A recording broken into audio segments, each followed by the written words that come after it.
This was meant to be Dhaka's decade, when Prime Minister Sheikh Hasina would cement her legacy as the leader who propelled Bangladesh to great heights. But 2024 has brought a dramatic turn. What began with triumph swiftly descended into chaos.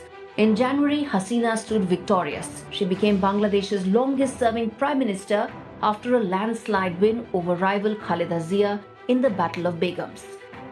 Hasina oversaw impressive economic growth, with GDP soaring from $100 billion in 2009 to $460 billion by 2022. But cracks began to show. In June this year, protests erupted after a Supreme Court ruling reinstated a controversial 30% quota for descendants of freedom fighters. What started as peaceful protests quickly turned violent as students demanded merit-based opportunities, clashing with Hasina's supporters. By July, the government's response grew harsher. Tear gas, curfews and shoot-on-sight orders became routine. The nation teetered on the edge. On 5th of August, Hasina, once untouchable, fled into exile as the violence spiraled out of control. Over 1,500 people, mostly students, were killed in the unrest. What began as a political fight had evolved into a call for sweeping change. As Hasina's power crumbled, the world turned to Nobel laureate Muhammad Yunus, who now leads an interim government. But Yunus's rise has been controversial. In an attempt to rewrite history, the new government moved swiftly to erase Hasina's father, Sheikh Mujibur Rahman, from the nation's memory and its currency. Meanwhile, the international community's concerns grew. Human rights abuses, corruption, economic instability started overshadowing Bangladesh's previous success. The Asian Development Bank slashed its growth forecast, while the World Bank warned that rural households were at risk of falling back into poverty.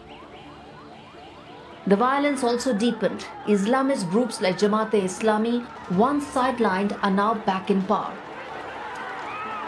Attacks on minorities surged, and the arrest of a Hindu monk on sedition charges sent shockwaves across the region, raising alarm bells in New Delhi. In exile, Hasina accused Yunus' government of failing to protect minorities, even suggesting it was complicit in a genocide against Hindus.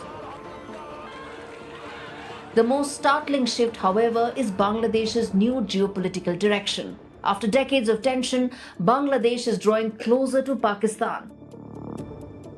The two nations have resumed trade, reopened flights, and are now considering joint naval drills. The 2025 visit by Pakistan's Joint Chief of Staff to Dhaka, the first in over 50 years, has sent shockwaves across South Asia. For India, this is a major red flag. As military ties between Bangladesh and Pakistan grow, the balance of power in the region is now at risk. As the year comes to a close, all eyes are on Muhammad Yunus. Will he indeed conduct elections and lead Bangladesh back to democracy? Will the country survive 2025, or will it be another dark chapter in the country's history? Arjun Mahendran for NDTV World.